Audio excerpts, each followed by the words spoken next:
और अब बात करेंगे मुल्क में आटे की कीमतों में इजाफे ने अवाम की चीखें निकलवा दी हैं। आपको ये बताएं कि आटे के नर्ख में रोज़ाना की बुनियाद पर इजाफा होने लगा है। कराची में आटा 30 रुपए फ़ी किलो महंगा हो गया। लाहौर, कोयटा, पेशावर, सक्खर और फैसलाबाद में भी आटे की कीमतें आसमान को छू गईं।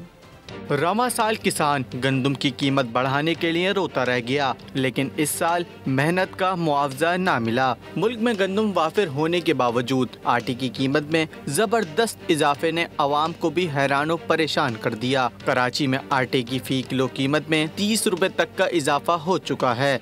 हमें ख्याल कर रहे हैं 2 वक्त की रोटी पानी से तो खा लेगा ना, कोई फीस भर सकता है, कोई स्कूल की फीस है या अपने गैस के बिल, बिजली के बिल, किराया कहाँ से भर सकता है। इसलिए हुकूमत वक्त को सोचना चाहिए। हैदराबाद में भी आटा 40 रुपए महंगा हो गया। सक्खर में 10 किलो का थैला 1120 रुपए की बुलंद तरीन सतह पर पहुंच गया। इस्लामाबाद, लाहौर और दीगर शहरों में भी आटे की कीमत को पड़ लग चुके हैं। फैसलाबाद और पेशावर में भी आवाम कीमतें सुनकर सख्ते में आ रहे हैं।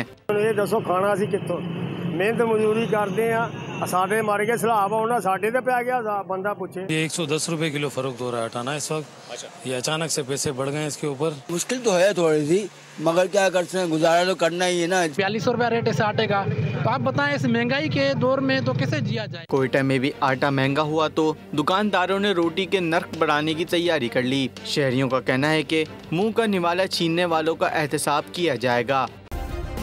सब्सक्राइब करें और बेल दबाएं ताकि कोई खबर रह न जाए।